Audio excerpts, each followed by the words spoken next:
Ẹ kú dédé àsìkò yìí ní gbogbo ibi tí ẹ ti ń gbọ́ mi nílé lóko tàbí lẹ́yìn odi. Ẹ jẹ́ kí a gbàdúrà. Bàbá wa àti Ọlọ́run wa, a dúpẹ́ fún àánú àti oore ọ̀fẹ́ tí a rí gbà. A dúpẹ́ fún ìwà láàyè. A dúpẹ́ fún ojú rere tí ẹ fi pa wá mọ́, tí a fi wà láàyè tí ó dára. A dúpẹ́ nítorí ẹ jẹ́ kí a rí ẹ̀ní ọjọ́ ẹtì. A sì mọ̀ wípé gbogbo ohun tó jẹ́ ẹtì nínú ayé wa, nínú iṣẹ́ ìránṣẹ́ wa, nínú ayé àwọn ọmọ wa, nínú ayé ọkọ wa, nínú ohun gbogbo tí a dáwọ́lé, gbogbo ohun tó jẹ́ ẹtì lẹ́yìn Olúwa yóò mú kúrò fún wa, tí ẹ ó mú wa tẹ̀síwájú, tí ẹ ó mú wa lálùyọ. Ọ̀rọ̀ náà tí a ó sì gbọ́ lénìí, ẹ jẹ́ kó ṣe ọkàn àti ayé ara wa ní rere, kó má ṣe lòdì sí wa ní ọjọ́ ìdájọ́. Torí tí a gbàdúrà lórúkọ Jésù Olúwa wa. Àmín, àmín, àmín ní orúkọ Jésù. Àkòrí tí a ó gbé yẹ̀wò lénìí, ọjọ́ ẹtì, ọjọ́ 19 oṣù karùn-ún, ìwé ọ̀run ṣíṣí tí a ti ọwọ́ olùṣọ́ àgùntàn Enoch Adeboye kọ. Àkòrí sọ wípé ìfẹ́ òtítọ́, ìfẹ́ òtítọ́, ìfẹ́ òtítọ́. Nígbà tí a ó mú àkọ́sórí wa nínú ìwé Jòhánù orí ìkẹrin ẹsẹ̀ 20, ìwé Jòhánù kìíní orí ìkẹrin ẹsẹ̀ 20, tí ó kà báyìí pé bí ẹnikẹ́ni bá wí pé èmi fẹ́ràn Ọlọ́run tí ó sì kórìíra arákùnrin rẹ̀, èké ni. Nítorí ẹni tí kò fẹ́ràn arákùnrin rẹ̀ tí ó rí, báwo ni yóò ṣe lè fẹ́ràn Ọlọ́run tí kò rí?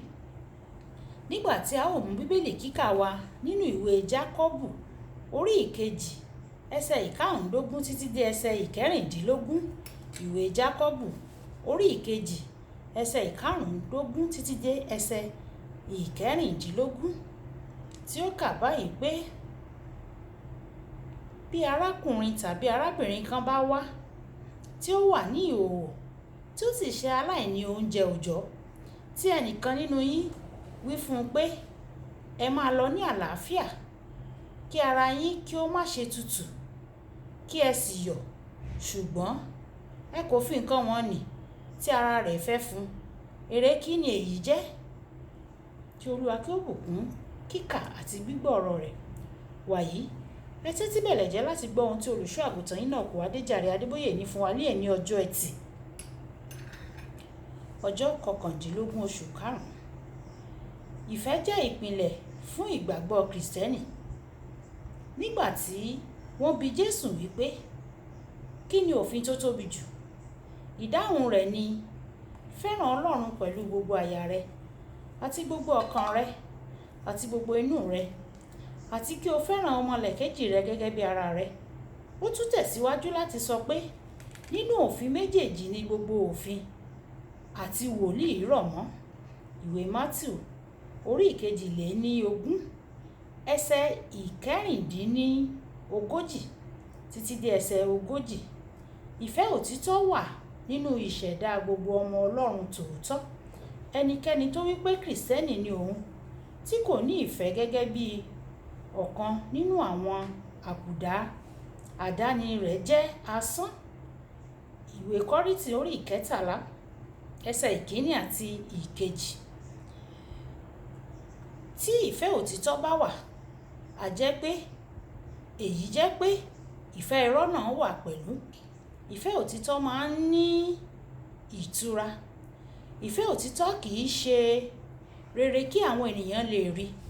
A máa ṣe rere nítorí ó mọ ìrora ẹni tí ó fẹ́ràn.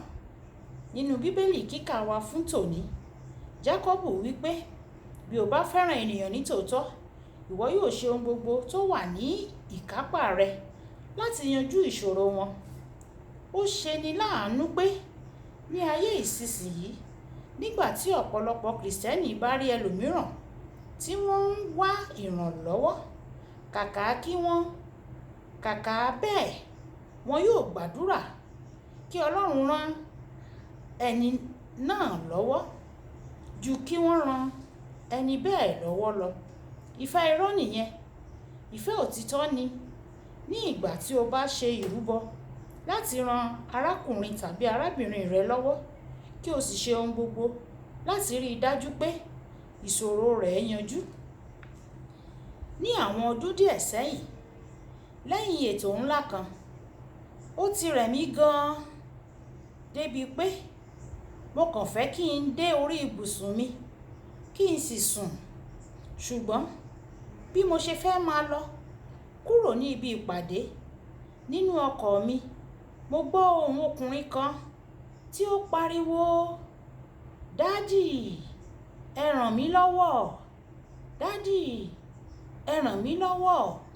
Mo fẹ́ dá awakọ̀ mi dúró lójú ẹsẹ̀, ṣùgbọ́n mo mọ̀ pé tí n bá dá dúró níbẹ̀, àwọn èrò yóò sáré sí ọkọ̀ náà.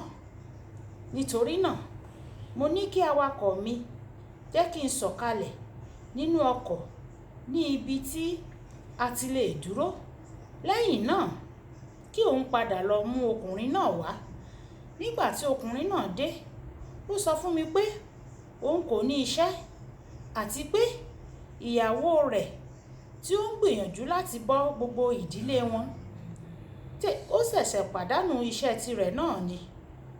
Wọ́n ní ìbejì, àwọn mẹ́rẹ̀ẹ̀rin kò sì tíì jẹun fún ọjọ́ mẹ́ta. Ohun àkọ́kọ́ tí mo ṣe ni pé mo ní kí ẹnìkan kí ó gbé oúnjẹ wá fún wọn kí a tó tẹ̀síwájú nínú ọ̀rọ̀ wa. Nígbà tí ọjọ́ náà yóò fi parí, àti ọkọ àti aya ni wọ́n ní iṣẹ́. Nípa ìṣe wa ni a ó fi ìfẹ́ hàn o. Ará, ǹjẹ́ o fẹ́ràn àwọn yòókù gẹ́gẹ́ bí o ṣe fẹ́ràn ara rẹ bí?